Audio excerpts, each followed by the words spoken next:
Hi my dear students, welcome back to your English class. In the previous class, we discussed about the lesson, the nesting season and nests. I completed this lesson also. ನಾನು last ಕ್ಲಾಸಲ್ಲಿ nesting season ಮತ್ತು next ಅನ್ನೋ ಲೆಸನ್ನ ನಾನು full complete ಮಾಡಿದ್ದೆ ಅಲ್ವಾ. So today we discussed about the activities in this lesson. Okay, ಈ ಲೆಸನಲ್ಲಿ ಇರುವಂತಹ activities, ಚಟುವಟಿಕೆಗಳು ಯಾವ್ಯಾವು ಅಂತ ನೋಡಿ ಅದನ್ನು ಡಿಸ್ಕಸ್ ಮಾಡೋಣ. Okay, third one, select the correct alternative and fill in the blanks. ಇಲ್ಲಿ ಫಿಲ್ ಇನ್ ದ ಬ್ಲ್ಯಾಂಕ್ಸ್ ಕೊಟ್ಟಿದ್ದಾರೆ, ಅದಕ್ಕೆ ಆಪ್ಷನ್ಸ್ ಕೂಡ ಕೊಟ್ಟಿದ್ದಾರೆ. ಓಕೆ, ಅದರಲ್ಲಿ ಆಪ್ಷನ್ಸಲ್ಲಿ ಯಾವ್ದು ಕರೆಕ್ಟ್ ಒಂದು ಅದನ್ನು ಚೂಸ್ ಮಾಡಿ ಇಲ್ಲಿ ಬರಿಬೇಕಾಗುತ್ತೆ. Okay, first one, dash make their nests in a pond or lake. ಯಾವ ಬರ್ಡು ಪಾಂಡ್ ಅಥವಾ ಲೇಕಲ್ಲಿ ತಮ್ಮ ಗೂಡುಗಳನ್ನ ನಿರ್ಮಿಸಿಕೊಳ್ಳುತ್ತೆ ಅಂತ ಕೇಳ್ತಾ ಇದ್ದಾರಲ್ವಾ. ಸೊ ಆಪ್ಷನ್ ಏನಿದೆ, ಈಗಲ್ಸ್, ಹಾರ್ನ್ಡ್ ಕೂಟ್ಸ್ ಮತ್ತು ಪಿಜನ್ಸ್ ಅಂತ ಕೊಟ್ಟಿದ್ದಾರೆ. ಹಾಗಾದರೆ ಪಾಂಡ್ ಮತ್ತು ಲೇಕಲ್ಲಿ ಯಾವ ಬರ್ಡು ಕಟ್ಟೋದು ಹಾಗಾದರೆ ನೆಸ್ಟ್ನ? ಯಾವುದು? Horned coots. Okay,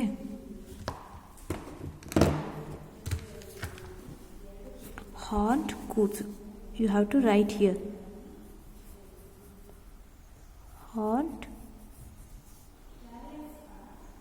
Horned coots.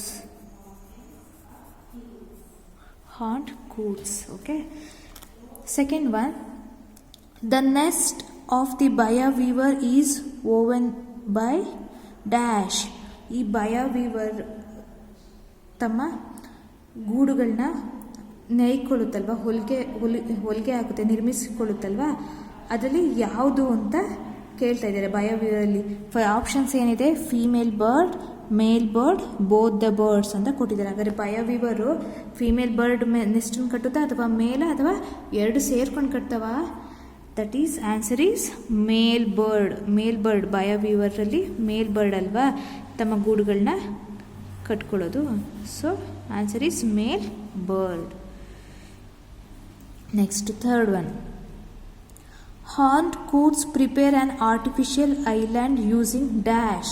ಈ ಹಾರ್ನ್ಡ್ ಕೂಟ್ಸ್ ಬರ್ಡ್ ಇದೆಯಲ್ಲ, ಅದು ತಮ್ಮ ಆರ್ಟಿಫಿಷಿಯಲ್, ಕೃತಕವಾಗಿ ತಮ್ಮ ಐಲ್ಯಾಂಡ್ ಅಂತ ಹೇಳ್ತೀವಲ್ವಾ. ಐಲ್ಯಾಂಡ್ ಅಂದರೆ ಏನು? ದ್ವೀಪ ಅಂತ ಕರೀತೀವಿ. ಸುತ್ತ ನೀರಿದ್ದು ಮಧ್ಯ ಲ್ಯಾಂಡ್, ಭೂಮಿ ಇದ್ರೆ ಅದಕ್ಕೆ ಐಲ್ಯಾಂಡ್ ಅಂತ ಹೇಳ್ತೀವಲ್ಲ. ಈ ಹಾರ್ನ್ಡ್ ಕೂಟ್ಸ್ ಬರ್ಡ್ಗಳು ಆರ್ಟಿಫಿಷಿಯಲ್ ಐಲ್ಯಾಂಡ್ನ ಹೇಗೆ ನಿರ್ಮಿಸ್ಕೊಳ್ತಿದ್ವು, ಯಾವುದರಿಂದ ಅಂತ ಕೇಳ್ತಾ ಇದ್ದಾರೆ. ಇಲ್ಲಿ ಆಪ್ಷನ್ಸ್ ಏನು, ಪೆಬಲ್ಸ್ ಆ್ಯಂಡ್ ಸ್ಟೋನ್ಸ್ ಅಂತ ಕೊಟ್ಟಿದ್ದಾರೆ. Option B big stones, option C wood ಅಂತ ಕೊಟ್ಟಿದ್ದಾರೆ. ಯಾವುದರಿಂದ ನಿರ್ಮಿಸ್ಕೊಳ್ತಿದ್ವು? First one is pebbles and stones. Pebbles ಅಂದರೆ ಬೆಣಚು ಕಲ್ಲು ಅಂತ ಹೇಳಿದೆ ಅಲ್ವಾ, it is type of a stone. Pebbles and stones.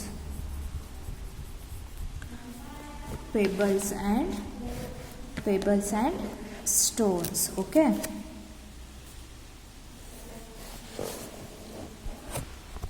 now move to activity language development. First one, join the prefix im and in to the main words. Write the new words. ಇಲ್ಲಿ ಕೊಟ್ಟಿರುವಂತಹ ವರ್ಡ್ಸ್ಗಳಿಗೆ ನಾವು prefix ಅಂದರೆ, ನಾನು last ಕ್ಲಾಸಲ್ಲಿ ಹೇಳಿದ್ದೆ ಅಲ್ವಾ prefix ಮತ್ತು suffix ಬಗ್ಗೆ ಗ್ರಾಮರ್ ಕ್ಲಾಸಸ್ ಮಾಡಬೇಕಾದ್ರೆ ಹೇಳಿದ್ದೆ. ಓಕೆ, ಐ ಎಮ್ ಮತ್ತು ಐ ಎನ್, ದಿಸ್ ಈಸ್ ಪ್ರಿಫಿಕ್ಸ್ನ. ಈ ಪ್ರಿಫಿಕ್ಸ್ನ ಇಲ್ಲಿ ವರ್ಡ್ಸ್ಗಳಿಗೆ ಜಾಯಿನ್ ಮಾಡಿ ಅಲ್ಲಿ ನ್ಯೂ ವರ್ಡ್ ಬರುತ್ತಲ್ವ, ಅದನ್ನು ನಾವೇನು ಮಾಡಬೇಕು, ಇಲ್ಲಿ ಬರಿಬೇಕಾಗುತ್ತೆ. Okay, I M, im, this is ಪ್ರಿಫಿಕ್ಸ್ನ. ಇಲ್ಲಿ ಪೊಲೈಟ್ ಅಂತ ಕೊಟ್ಟಿದ್ದಾರೆ. ಜಾಯಿನ್ ಮಾಡಿದರೆ ಏನಾಗುತ್ತೆ? Impolite. Polite, impolite, impolite. Next, im plus balance, imbalance. Imbalance. Next, im plus patient, impatient. Impatient. Next, im plus proper, improper. Improper. Next, im plus possible, impossible. impossible. Okay, next here IN ಅಂತ ಕೊಟ್ಟಿದ್ದಾರಲ್ವಾ, in plus active inactive, inactive. Next, in plus correct, incorrect.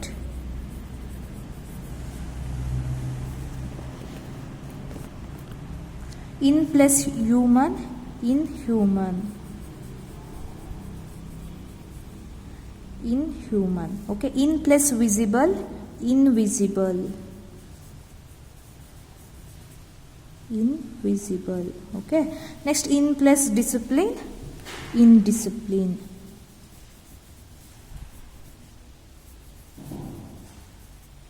Indiscipline. Okay, like that we write or we join to the main words prefixes. Okay, next move to second one, activity.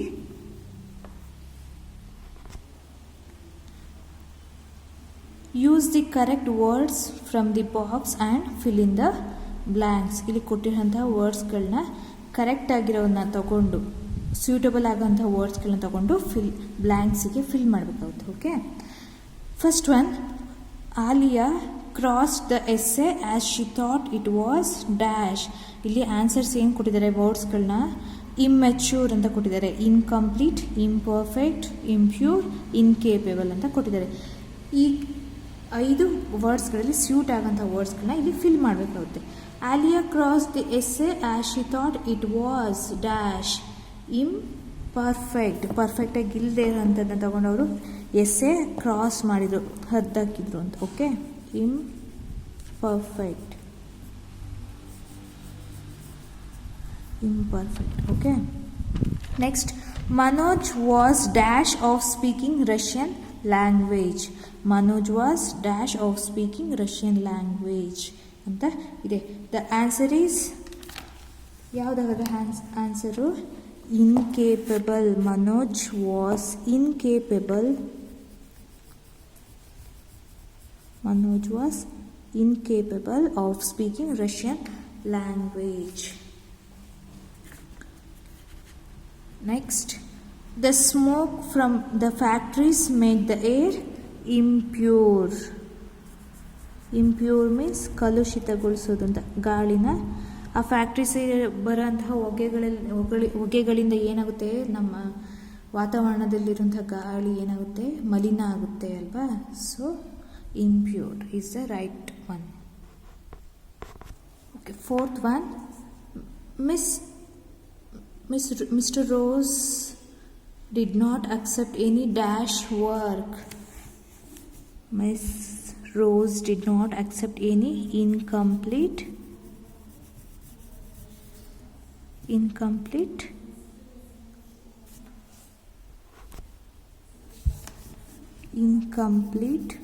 work.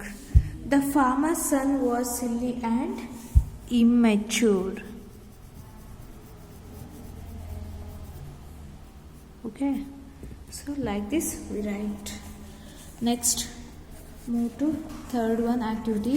Write the prefixed word. Write the prefix word. ಅಂದರೆ ಇಲ್ಲಿ prefix ವರ್ಡ್ಸ್ಗಳನ್ನ ಇಲ್ಲಿ ಕೊಟ್ಟಿದ್ದಾರೆ ಅಲ್ವಾ, ಅದಕ್ಕೆ ನಾವು ಇದು main ವರ್ಡ್ನ ನಾವೇನು ಮಾಡಬೇಕು, ಜಾಯಿನ್ ಮಾಡಬೇಕಾಗುತ್ತೆ. ಓಕೆ, ಇಲ್ಲಿ ನಾಟ್ ಹೆಲ್ದಿ. ನಾಟ್ ಹೆಲ್ದಿ ಅಂದಾಗ ಇಲ್ಲಿ ಅನ್ ಅಂತ ಸೇರಿಸಿ ಏನು ಮಾಡಬೇಕು, ಹೆಲ್ದಿ ಅಂತ ಬರೀಬೇಕಾಗುತ್ತೆ. Okay, unhealthy. ಇಲ್ಲಿ ಕೂಡಿಸಿನೇ ಬರೀಬೇಕು. ಓಕೆ, ಬಿಡಿಸಿ ಬರಿಬಾರ್ದು. ಅನ್ಹೆಲ್ದಿ. Next, not direct. ಅದು ಡೈರೆಕ್ಟ್ ಅಲ್ಲ ಅಂತ ಏನಂತ ಹೇಳ್ತಾರೆ, ಇನ್ಡೈರೆಕ್ಟ್ ಅಂತ ಹೇಳ್ತೀವಿ. Okay, indirect. Okay, next third one, not mobile ಅಂದಾಗ ಇಮ್ಮೊಬೈಲ್ ಅಂತ ಬರುತ್ತೆ. Okay, immobile.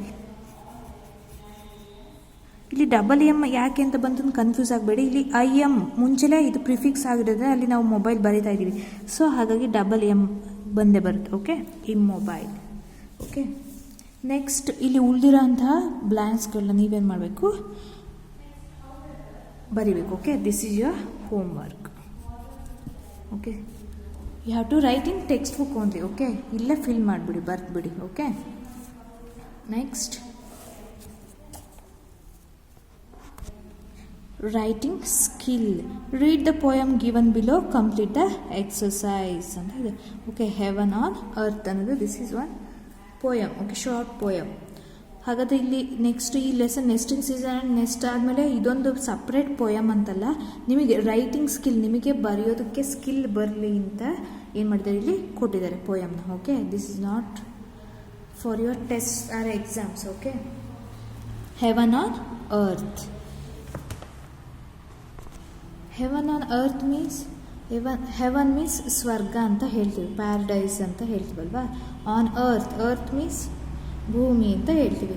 ಹಾಗಾದರೆ ಏನು ಭೂಮಿ ಮೇಲೆ ಸ್ವರ್ಗ ಇದೆಯಾ, ಏನು ಯಾವುದರಿಂದ ಅದು ಭೂಮಿ ಸ್ವರ್ಗದ ರೀತಿ ಕಾಣಿಸ್ತಾ ಇದೆ ಅಂತ ಈ ಪೋಯಮಲ್ಲಿ ನೋಡೋಣ. Okay, first I will read the poem.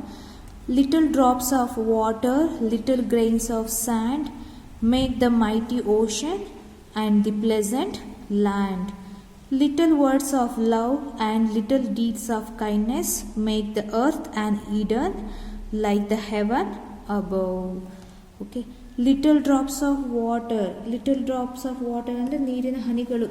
Okay, next little grains of and ಅಂದರೆ ಮರಳು ಅಲ್ವಾ. ಗ್ರೈನ್ಸ್ ಅಂದರೆ ಇಲ್ಲಿ ಕಾಳುಗಳು ಅಂತ ಮಾಮೂಲಿ ಸೈನ್ಸಲ್ಲೆಲ್ಲ ಓದಬೇಕಾದ್ರೆ ಕಾಳುಗಳು ಗ್ರೈನ್ಸ್ ಅಂತ ಹೇಳ್ತೀವಿ. ಇಲ್ಲಿ ಗ್ರೈನ್ಸ್ ಅಂದರೆ ಗ್ರೈನ್ಸ್ ಆಫ್ ಸ್ಯಾಂಡ್ ಅಂದಾಗ ಮರಳಿನ ಕಣಗಳು ಅಂತ ಆಗುತ್ತೆ. ಓಕೆ, ಚಿಕ್ಕ ಚಿಕ್ಕ ನೀರಿನ ಹನಿಯಿಂದ, ಚಿಕ್ಕ ಚಿಕ್ಕ ಮರಳಿನ ಕಣಗಳಿಂದ ಏನಾಗುತ್ತೆ, ಮೇಕ್ ದ ಮೈಟಿ ಓಷನ್ ತುಂಬ ಶಕ್ತಿಶಾಲಿಯಾಗಿರುವಂತಹ ಸಾಗರ ಆಗುತ್ತೆ. ಅಂದರೆ ಯಾವುದರಿಂದ ಸಾಗರ ಆಗೋದು, little drops of water.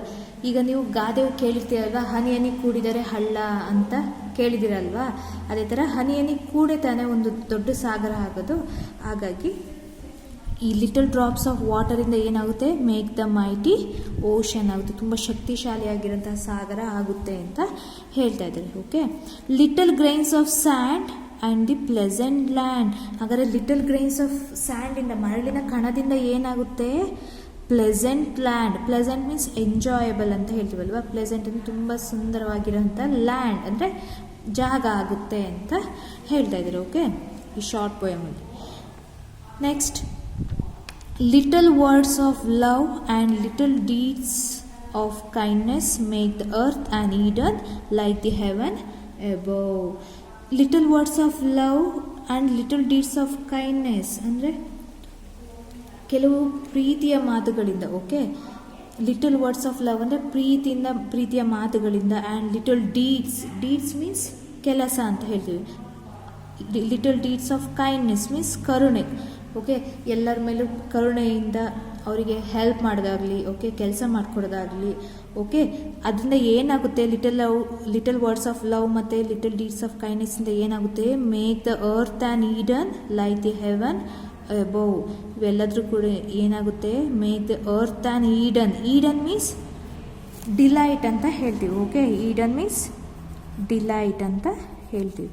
Okay, ಅರ್ಥನ ಏನು ಡಿಲೈಟ್ಫುಲ್ಲಾಗಿ ಮಾಡುತ್ತೆ ಅಂತ, ತುಂಬ ಸಂತೋಷದಿಂದ ಈ ಭೂಮಿ ಇರುತ್ತೆ. ಈ ಲಿಟಲ್ ವರ್ಡ್ಸ್ ಆಫ್ ಲವ್ ಇಂದ, ಲಿಟಲ್ ಡೀಡ್ಸ್ ಆಫ್ ಕೈಂಡ್ನೆಸ್ಸಿಂದ ನಮ್ಮ ಭೂಮಿ ಏನಾಗುತ್ತೆ, ತುಂಬ ಸಂತೋಷ ಪಡುತ್ತೆ ಅಂತ ಹೇಳ್ತಾ ಇದ್ದಾರೆ. ಲೈಕ್ ದ ಹೆವನ್ ಅಬೋವ್ ಅಂದರೆ ಮೇಲಿರುವಂತಹ ಸ್ವರ್ಗದ ರೀತಿ ಈ ಅರ್ಥ ಕೂಡ ಅದೇ ಹೆವನ್ ಆಗುತ್ತೆ ಅಂತ ಹೇಳ್ತಾ ಇದ್ದಾರೆ. ಓಕೆ, ಈ ಚಿಕ್ಕ ಪೋಯಮಲ್ಲಿ ನೀವು ಏನು ತಿಳ್ಕೊಳ್ತೀರಾ ಹಾಗಾದರೆ, ಈ ಭೂಮಿ ಯಾವುದೋ ಅರ್ತ್ ಇದೆಯಲ್ಲ, ಈ ಭೂಮಿ ಸ್ವರ್ಗದ ರೀತಿ ಇದೆ. ಆದ್ದರಿಂದ ನಾವು ಸ್ವರ್ಗದ ರೀತಿ ಇರೋ ಈ ಭೂಮಿನ ನಾವು ಪ್ರೀತಿಯಿಂದ ಕಾಪಾಡ್ಕೊಳ್ಬೇಕು, ಹುಷಾರಾಗಿ ಕಾಪಾಡ್ಕೊಳ್ಬೇಕು. ಅಂದರೆ ಈ ಪ್ರಕೃತಿ ಮುಂದೆ ಜನರು ಅಂದರೆ ನಾವು ಮನುಷ್ಯರಿದ್ದೀವಲ್ಲ, ನಾವು ಏನೂ ಅಲ್ಲ. ಪ್ರಕೃತಿ ಅಥವಾ ಭೂಮಿಗೆ ತೊಂದರೆ ಮಾಡಿದರೆ ನಾವು ಏನಾಗ್ತೀವಿ, ಅದರಿಂದಲೂ ಕೂಡ ನಾವು ತುಂಬ ತೊಂದರೆನ ಪಡಬೇಕಾಗುತ್ತೆ ಅಂತ ಹೇಳ್ಬೋದು. Okay, so we are all human beings, save the earth and nature. Okay, ನಾವು ನಮ್ಮ ಭೂಮಿನ ಕಾಪಾಡ್ಕೋಬೇಕು, ನಮ್ಮ ವಾತಾವರಣ, ನೇಚರ್ನ, ಪ್ರಕೃತಿನ ಕಾಪಾಡ್ಕೊಳ್ಬೇಕು ಅಂತ ಈ ಪೋಯಮಲ್ಲಿ ತಿಳ್ಕೊಬೋದು. ಓಕೆ, ಯಾವುದರಿಂದ with little words of love, ಪ್ರೀತಿಯಿಂದ, and little deeds of kindness, ನಮ್ಮ ನಾವು ಕರುಣೆಯಿಂದ ಏನು ನಮ್ಮ ಭೂಮಿನ ಅಷ್ಟು ಕೇರ್ ಮಾಡಬೇಕು ಅಂತ ಹೇಳ್ತಾ ಇದ್ದಾರೆ. ಓಕೆ, ಹಾಗಾದರೆ ಈ ಶಾರ್ಟ್ ಪೊಯಮ್ ಸುಮ್ಮನೆ ನಿಮಗೆ ರೈಟಿಂಗ್ ಸ್ಕಿಲ್ ಬರಲಿ ಅಂತ ಈ ಪೊಯಮ್ನ ಕೊಟ್ಟಿದ್ದಾರೆ.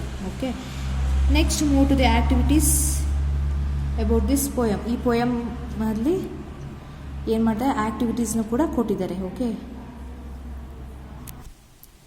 first one, pick out the words from the poem that comes before or after the words given below. Write the words. ಇಲ್ಲಿ ಏನು ಕೆಲವು ವರ್ಡ್ಸ್ಗಳನ್ನ ಕೊಟ್ಟಿದ್ದಾರೆ, ಆ ವರ್ಡ್ಸ್ಗಳನ್ನ ಹಿಂದಿನ ಅಥವಾ ಮುಂದಿನ ಪದಗಳನ್ನ ಇಲ್ಲಿ ಬ್ಲ್ಯಾಂಕ್ಸ್ ಆಗಿ ಕೊಟ್ಟಿದ್ದಾರೆ ಅಂತ ಅದನ್ನು ನಾವೇನು ಮಾಡಬೇಕು, ಫಿಲ್ ಮಾಡಬೇಕು. Okay, first one mighty dash ಅಂತ ಕೊಟ್ಟಿದ್ದಾರೆ. ಮೈಟಿ, ಹಾಗಾದರೆ ಪೊಯಮಲ್ಲಿ ಯಾವುದಿದೆ, ಮೈಟಿ ಆದ ನಂತರ ವರ್ಡು ಓಷನ್ ಅಂತ ಇದೆ ಅಲ್ವಾ. ಸೊ ಹಿಯರ್ ಓಷನ್ ಅಂತ ಇದೆ ಅಲ್ವಾ. ಸೊ ಮೈಟಿ ಓಷನ್, ಓಷನ್ ಅಂತ ಬರೀಬೇಕು. Okay, OCEAN ocean.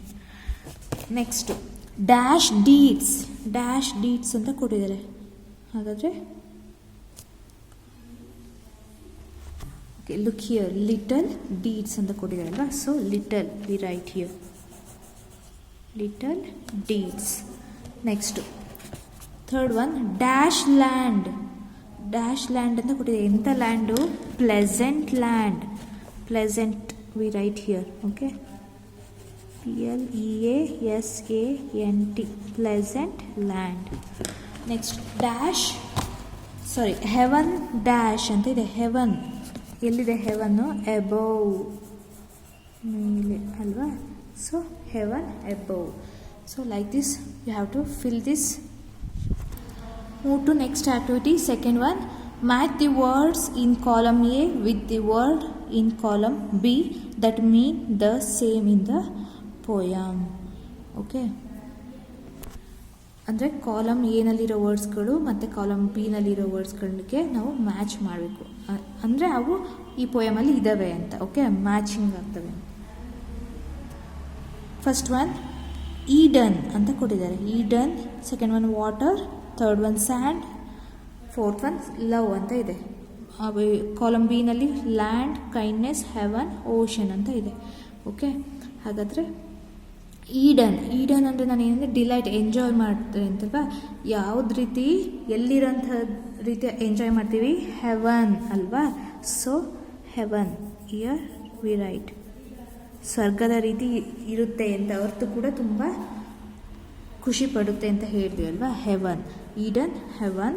Next water. Water ಬಂದಾಗ ವಾಟರಿಂದ ಏನಾಗುತ್ತೆ, ಹನಿ ಹನಿ ಕೂಡಿ ಏನಾಗುತ್ತೆ, ಎಲ್ಲಿಗೆ ಸೇರುತ್ತೆ, ಸಾಗರಕ್ಕೆ ಅಲ್ವಾ, ಓಷನ್. ನೆಕ್ಸ್ಟ್ ಮರಳಿಂದ ಏನಾಗುತ್ತೆ, ಒಂದು ಲ್ಯಾಂಡ್ ಆಗುತ್ತಲ್ವ, ಬ್ಯೂಟಿಫುಲ್ ಲ್ಯಾಂಡ್ ಆಗುತ್ತೆ.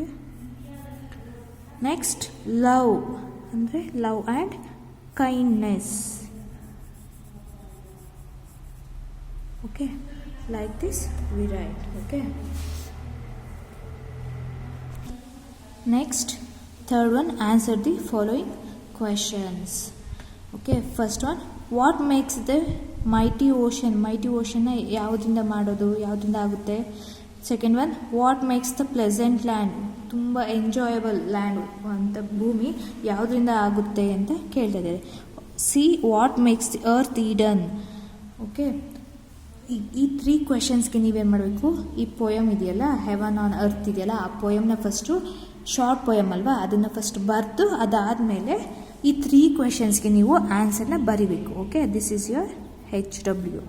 ಓಕೆ, ಅಂದರೆ ನಿಮಗೆ ರೈಟಿಂಗ್ ಸ್ಕಿಲ್ ಬರಲಿ ಅಂತ ಅಷ್ಟೇ ಈ ಪೊಯಮ್ ಕೊಟ್ಟಿರೋದು. ಹಾಗಾಗಿ you have to answer these questions. Okay, first poem 2 ಸ್ಟ್ಯಾನ್ಸನ್ನು ಬರೆದು ಅದಾದಮೇಲೆ ಈ 3 ಕ್ವೆಶನ್ಸ್ಗೆ ನೀವು ಪೊಯಮ್ ಓದ್ತಿರಲ್ವಾ, ಅದಾದಮೇಲೆ ನಿಮಗೆ ಆನ್ಸರ್ ಗೊತ್ತಾಗುತ್ತೆ. ಆಮೇಲೆ ಏನು ಮಾಡಬೇಕು, ಈ 3 ಕ್ವೆಶನ್ಸ್ಗೂ ಕೂಡ ಆನ್ಸರ್ನ ನೀವು ಬರಿಬೇಕಾಗುತ್ತೆ. Okay, and also you have to learn the poem. Okay, ನೀವೇನು ಮಾಡಬೇಕು, ಆ ಪೊಯಮ್ನ ಕಲಿಬೇಕು ನಿಮ್ಮ ಮನೆಯಲ್ಲಿ. In the next class we continue the activity grammar adverbs. Okay, next ಕ್ಲಾಸಲ್ಲಿ ನಾವು ಆಡ್ವರ್ಬ್ಸ್ನ ಮಾಡೋಣ. ಓಕೆ, ಡಿಸ್ಕಸ್ ಮಾಡೋಣ ಅದ್ರ ಬಗ್ಗೆ. See you in the next class. Thank you.